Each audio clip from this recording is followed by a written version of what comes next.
Selamat pagi Bapak Ibu Saudara-saudari yang dikasihi Kristus. Mari kita mengawali hari baru dengan mendengarkan firman Tuhan yang diambil dari Injil Matius pasal 1 ayat 1 sampai dengan 17.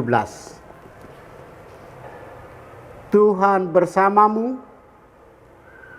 Inilah Injil suci menurut Matius.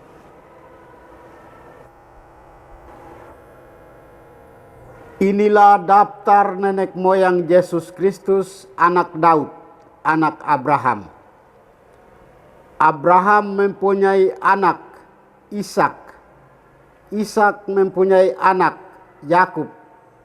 Yakub mempunyai anak Yehuda dan saudara-saudaranya. Yehuda mempunyai anak Peres dan Serah dari Tamar. Peres mempunyai anak Hesron. Hesron mempunyai anak Ram. Ram mempunyai anak Aminadab. Aminadab mempunyai anak Nahason. Nahason mempunyai anak Salmon. Salmon mempunyai anak Boas dari Rahab. Boas mempunyai anak Obed dari Rut. Obed mempunyai anak Isai. Isai mempunyai anak Raja Daud. Daud mempunyai anak Salomo dari istri Uria.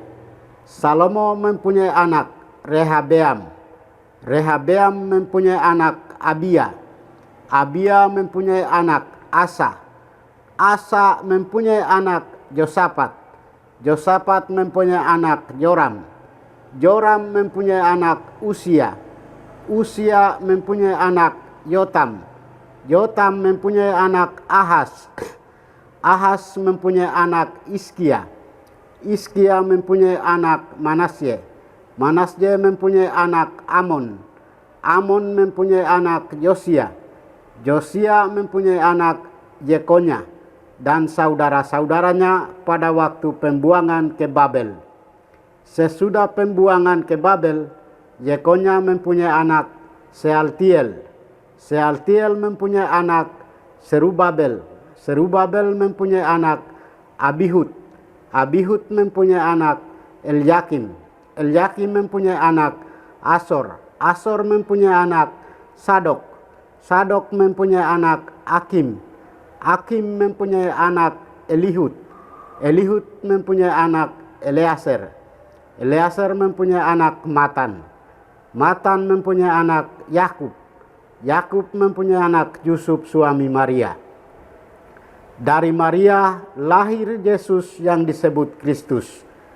Jadi seluruhnya ada 14 keturunan dari Abraham sampai Daud. 14 keturunan dari Daud sampai pembuangan ke Babel. Dan 14 keturunan dari pembuangan ke Babel sampai Kristus. Demikianlah sabda Tuhan. Bapak Ibu Saudara-saudari yang dikasihi Kristus, tema kita hari ini adalah silsilah menunjukkan identitas diri kita. Dalam bacaan Injil Matius, Matius menuliskan tentang silsilah Yesus Kristus. Hal itu mau menegaskan bahwa keselamatan telah dirancang oleh Allah sejak semula. Peristiwa inkarnasi sungguh terjadi dalam konteks sejarah manusia. Putra manusia tidak menjelma menjadi manusia secara tiba-tiba. Namun semuanya itu terjadi dalam sebuah rangkaian sejarah yang panjang. Dan itu membuktikan bahwa Allah sungguh merancang dan mencurahkan kasih-Nya secara total demi keselamatan manusia.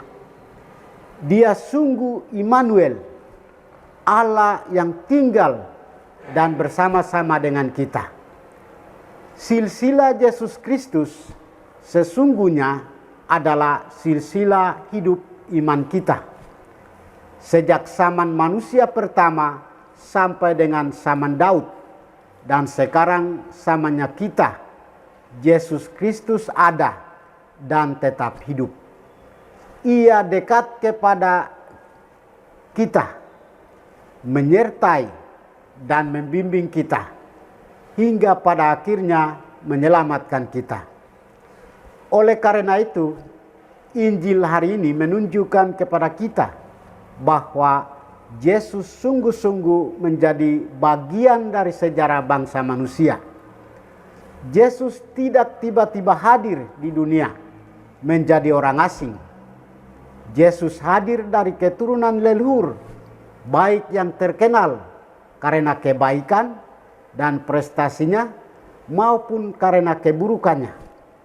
Semua itu menjadi bagian dari sejarah leluhur yang secara manusiawi menghadirkan Yesus di dunia untuk membersihkan, membereskan, dan menebus yang tidak baik dan melanjutkan serta menyatakan yang baik.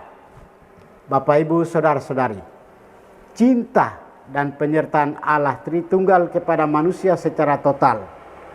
Dia senantiasa mengalirkan cinta dan keselamatan sepanjang sejarah manusia. Walaupun manusia selalu berkhianat, namun cintanya tetap utuh bagi manusia. Dan puncak dari kasihnya itu nampak dalam peristiwa inkarnasi Yesus putranya menjadi manusia. Akibat manusia pertama jatuh dalam dosa, karya penciptaan dilanjutkan dengan karya penyelamatan. Benang merah dimulai dari Abraham, bapa semua orang beriman, sampai Raja Daud. Pribadi Daud lembut, takwa, dicintai dan mencintai Tuhan, penuh kuasa dan kebajikan. Tetapi ia masih dapat jatuh dalam dosa asal. Dia menyesal dan bertobat. Tuhan menghukumnya, tetapi menjanjikan keturunannya yang takkan pernah jatuh dalam dosa, yaitu Kristus Yesus Tuhan kita. Dialah Allah yang menjadi manusia, dilahirkan oleh perawan Maria. Kita semua memiliki sejarah di antara anggota keluarga kita, termasuk para leluhur kita. Pasti ada yang hebat, baik, dan murah hati. Namun tentu ada juga yang dianggap nakal dan pembawa masalah. Akan tetapi, sejarah kelam masa lalu janganlah menggelapkan perjalanan hidup kita saat ini dan pada masa mendatang, karena kita bisa belajar dari silsilah Yesus yang tidak semuanya baik, namun dipilih Yesus untuk menghadirkan juru selamat. Semoga kita menjadi alat pilihan hamba Tuhan yang mampu menyelamatkan banyak orang dari aneka situasi yang tidak menguntungkan. Mari kita menghayati cinta Allah yang dilahirkan secara terus-menerus dalam hidup kita. Tuhan memberkati kita. Marilah kita berdoa. Tuhan, pagi ini kembali kami naikkan syukur dan permohonan. Terima kasih sudah menjaga kami saat kami tidur maupun bangun. Terima kasih untuk udara sejuk dan segar pagi ini. Bukalah mata hati kami, mampukan kami memandang kemurahan dan karya-Mu, serta memuji dan memuliakan-Mu. Melalui pekerjaan dan pelayanan kami hari ini, bimbinglah kami selalu untuk menyadari kesalahan kami dan bertobat, sehingga kami sungguh rendah hati, mau membuka hati, dan siap menerima rahmat-Mu yang tinggal dalam hati kami. Kristus terang dunia, berkatilah keluarga kami, jadikanlah kami alat kasih-Mu, dan pantaskanlah kami menjadi hamba-Mu yang setia, demi Kristus Tuhan dan pengantara kami. Tuhan bersamamu, semoga kita sekalian, orang-orang yang kita kasih dan doakan, seluruh aktivitas kita hari ini dilindungi, dibimbing, dan diberkati oleh berkat Allah yang Maha Kuasa. Dalam nama Bapa dan Putra dan Roh Kudus. Amin.